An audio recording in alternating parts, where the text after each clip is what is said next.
ਸਿੰਘ ਸਾਹਿਬ ਸਾਡੇ 'ਚ ਅੱਜ ਇੱਥੇ ਸ਼ਾਮਲ ਹੋਏ ਜੀ। ਸਾਨੂੰ ਹੱਲਾਸ਼ੇਰੀ ਤੇ ਹੌਸਲਾ ਦਿੱਤਾ। ਮਹਾਂਪੁਰਸ਼ ਹੋਰ ਵੀ ਸਾਰੇ ਸਿੰਘ ਆਏ ਆ ਜੀ, ਤੇ ਫਤਿਹ ਦੀ ਸਾਂਝ ਪਾਈਏ। ਵਾਹਿਗੁਰੂ ਜੀ ਕਾ ਖਾਲਸਾ, ਵਾਹਿਗੁਰੂ ਜੀ ਕੀ ਫਤਿਹ। ਜਦੋਂ ਇਹੋ ਜਿਹੀਆਂ ਸ਼ਖਸੀਅਤਾਂ ਸਾਡੇ ਕੋਲੇ ਆ ਕੇ ਸਾਨੂੰ ਸ਼ਮੂਲੀਅਤ ਉਹਨਾਂ ਦੀ ਮਿਲਦੀ ਆ, ਉਹਨਾਂ ਦਾ ਹੱਲਾਸ਼ੇਰੀ, ਉਹਨਾਂ ਦਾ ਹੌਸਲਾ ਮਿਲਦਾ, ਤੇ ਇਹ ਗੱਲ ਤਾਂ ਤੈਅ ਹੋ ਜਾਂਦੀ ਆ ਵੀ ਅਸੀਂ ਸਹੀ ਰਾਹ 'ਤੇ ਤੁਰੇ ਜਾਂਦੇ ਹਾਂ।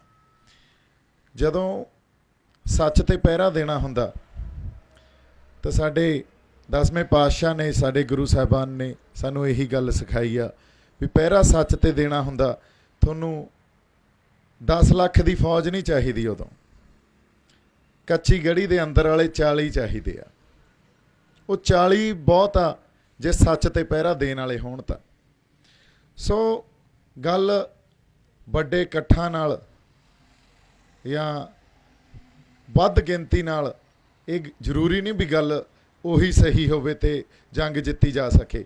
ਜੰਗ ਜਿੱਤਣ ਲਈ ਜਜ਼ਬਾ ਪਹਿਲਾਂ ਹੋਣਾ ਜ਼ਿਆਦਾ ਜ਼ਰੂਰੀ ਆ। ਜਿਹੜੀ ਮਨੁੱਖੀ ਬੁੱਧੀ ਤੋਂ ਪਰਾਂ ਦੀ ਗੱਲ ਆ ਇਹ। ਕਈ ਵਾਰੀ ਸਾਡੇ ਸਮਝ ਨਹੀਂ ਆਉਂਦੀ ਇਹ ਗੱਲ। ਜੰਗਾਂ ਜਿੱਤੀਆਂ ਹੀ ਜਜ਼ਬੇ ਨਾਲ ਜਾਂਦੀਆਂ, ਪਰ ਅੱਜ ਜਿਹੜੀ ਅਸੀਂ ਲੜਾਈ ਲੜ ਰਹੇ ਹਾਂ ਉਹ ਪੰਜਾਬ ਦੇ ਹੋਂਦ ਦੀ ਲੜਾਈ ਲੜ ਰਹੇ ਹਾਂ। ਪੰਜਾਬ ਦੀ ਹੋਂਦ, ਇਹ ਲੜਾਈ ਪੰਜਾਬ ਦੀ ਹੋਂਦ ਦੀ ਲੜਾਈ ਕਿਉਂ ਬਣੀ, ਜਾਂ ਇਹਦਾ ਅਹਿਸਾਸ ਸਾਡੇ ਅੰਦਰ ਕਿੱਥੋਂ ਆਇਆ ਵੀ ਪੰਜਾਬ ਦੀ ਹੋਂਦ ਦੀ ਲੜਾਈ ਲੜ ਰਹੇ ਹਾਂ ਅਸੀਂ। ਪੰਜਾਬ ਦੇ ਸੱਭਿਆਚਾਰ ਨੂੰ, ਪੰਜਾਬ ਦੇ ਇਤਿਹਾਸ ਨੂੰ, ਪੰਜਾਬ ਦੇ ਪਾਣੀਆਂ ਨੂੰ, ਪੰਜਾਬੀ ਮਾਂ ਬੋਲੀ ਨੂੰ, ਤੇ ਗੁਰੂ ਨਾਨਕ ਸਾਹਿਬ ਦੇ ਫਲਸਫੇ ਨੂੰ, ਜਾਂ ਸਾਡੇ ਗੁਰੂ ਸਾਹਿਬਾਨਾਂ ਦੇ ਫਲਸਫੇ ਨੂੰ ਬਚਾਉਣ ਦੀ ਲੜਾਈ ਲੜੀ ਜਾ ਰਹੀ ਆ। ਇਹ ਕਿਸੇ 3 ਆਰਡੀਨੈਂਸ ਜਾਂ ਹੁਣ ਜਿਹੜੇ ਉਹ ਨਿਊ ਲੈਜਿਸਲੇਸ਼ਨ ਜਾਂ ਲਾਅ ਬਣ ਗਏ, ਇਕੱਲੀ ਲੜਾਈ ਉੱਥੋਂ ਤੱਕ ਸੀਮਤ ਨਹੀਂ ਆ। ਸੋ ਕਿਸਾਨ ਜਥੇਬੰਦੀਆਂ ਤੋਂ ਜੇ ਅਸੀਂ ਇੱਥੇ ਵੱਖ ਬੈਠੇ ਹਾਂ ਤੇ ਇੰਨਾ ਕੁ ਵਖਰੇਵਾਂ ਤਾਂ ਹੈ। ਹਾਲਾਂਕਿ ਸੰਘਰਸ਼ ਉਹੀ ਆ, ਉਸੇ ਸੰਘਰਸ਼ ਦਾ ਹਿੱਸਾ ਉਹਨਾਂ ਦੇ ਨਾਲ ਇਹ ਲੜਾਈ ਲੜੀ ਜਾ ਰਹੀ ਆ, ਪਰ ਇੰਨਾ ਕੁ ਵਖਰੇਵਾਂ ਰੱਖਣਾ ਚਾਹੀਦਾ ਸੀ। ਉਹ ਇਸ ਕਰਕੇ ਚਾਹੀਦਾ ਸੀ, ਕੱਲ੍ਹ ਨੂੰ ਪੰਜਾਬ ਦਾ ਇਤਿਹਾਸ ਸਾਡੇ 'ਤੇ ਸਾਨੂੰ ਇਹ ਸਵਾਲ ਪੁੱਛੂਗਾ ਵੀ ਮੇਰੀ ਖਾਤਰ ਕਿਸੇ ਨੇ ਆਵਾਜ਼ ਕਿਉਂ ਨਹੀਂ ਬੁਲੰਦ ਕੀਤੀ। ਜਿਹੜੇ ਗੁਰੂ ਸਾਹਿਬਾਨਾਂ ਨੇ ਇਹ ਧਰਤੀ, ਅਸੀਂ ਕਹਿੰਦੇ ਹਾਂ ਪੰਜਾਬ ਵਸਦਾ ਗੁਰੂਆਂ ਦੇ ਨਾਂ 'ਤੇ, ਜਿਹੜੇ ਗੁਰੂ ਸਾਹਿਬਾਨਾਂ ਨੇ ਇਹ ਧਰਤੀ ਵਸਾਈ, ਜਿੱਥੇ ਸਾਡੇ ਗੁਰਦੁਆਰਾ ਸਾਹਿਬ ਆ, ਜਿੱਥੇ ਸਾਡੇ ਤਖਤ ਆ, ਜਿੱਥੇ ਸਾਡਾ ਇਤਿਹਾਸ ਪਿਆ, ਜਿੱਥੇ ਅਸੀਂ ਕਹਿੰਦੇ ਹਾਂ ਦੁਨੀਆ ਦੀ ਸਭ ਤੋਂ ਮਹਿੰਗੀ ਧਰਤੀ, ਸਾਹਿਬਜ਼ਾਦਿਆਂ ਦਾ ਜਿੱਥੇ ਸ਼ਹੀਦੀ ਪਾਈ ਉਹਨਾਂ ਨੇ, ਸ਼ਹੀਦੀ ਦਾ ਜਾਮ ਉਹਨਾਂ ਨੇ ਉੱਥੋਂ ਪੀਤਾ, ਉਹ ਦੁਨੀਆ ਦੀ ਸਭ ਤੋਂ ਮਹਿੰਗੀ ਧਰਤੀ ਵੀ ਇੱਥੇ ਹੀ ਆ।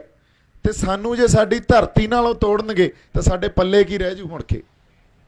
ਨਾ ਸਾਡਾ ਫਲਸਫਾ ਸਾਡੇ ਪੱਲੇ ਰਿਹਾ, ਨਾ ਸਾਡਾ ਇਤਿਹਾਸ ਪੱਲੇ ਰਿਹਾ। ਸਾਨੂੰ ਤਾਂ ਸਾਡੇ ਗੁਰੂਆਂ ਨਾਲੋਂ ਵਿਸਾਰਨ ਖਾਤਰ ਆ ਗਏ ਆ ਇਹ। ਸੋ ਲੜਾਈ ਇਸ ਕਰਕੇ ਸਾਡੀ ਹੋਂਦ ਦੀ ਆ।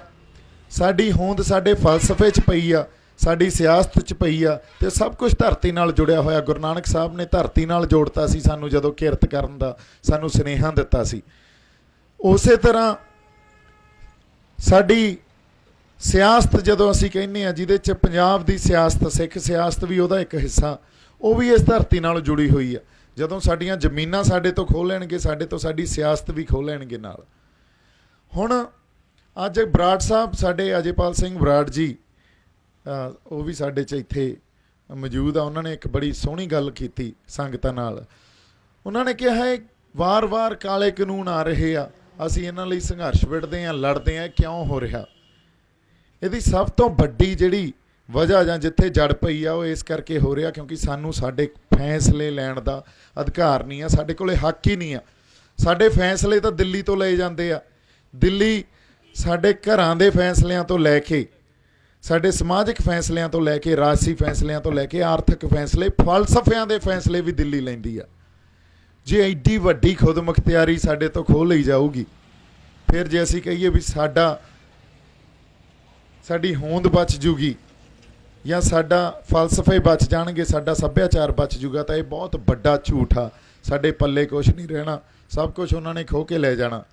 ਸੋ ਲੜਾਈ ਪੰਜਾਬ ਦੀ ਹੋਂਦ ਦੀ ਲੜਾਈ ਆ ਤਾਂ ਸਾਡੀ ਖੁਦਮੁਖਤਿਆਰੀ ਦੀ ਵੀ ਲੜਾਈ ਆ, ਸਾਡੇ ਹੱਕਾਂ ਦੀ ਲੜਾਈ ਆ, ਸਾਡੀ ਰਿਆਇਤਾਂ ਦੀ ਲੜਾਈ ਨਹੀਂ ਆ। ਜੇ ਅਸੀਂ ਰਿਆਇਤਾਂ ਦੀ ਲੜਾਈ ਲੜਦੇ ਰਹਾਂਗੇ ਤਾਂ ਹੱਕਾਂ ਦੀ ਗੱਲ ਕੌਣ ਕਰੂ? ਸਾਡੀ ਖੁਦਮੁਖਤਿਆਰੀ ਦੀ ਗੱਲ ਕੌਣ ਕਰੂ? ਸਾਡੇ ਪਾਣੀ ਅਸੀਂ ਦੇਣੇ ਆ, ਉਹ ਅਸੀਂ ਡਿਸਾਈਡ ਕਰਾਂਗੇ। ਕਿੰਨਾ ਪਾਣੀ ਦੇਣਾ, ਹਰਿਆਣੇ ਨੂੰ ਦੇਣਾ ਕਿ ਰਾਜਸਥਾਨ ਨੂੰ ਦੇਣਾ ਕਿ ਦਿੱਲੀ ਨੂੰ ਦੇਣਾ, ਉਹ ਅਸੀਂ ਡਿਸਾਈਡ ਕਰਾਂਗੇ।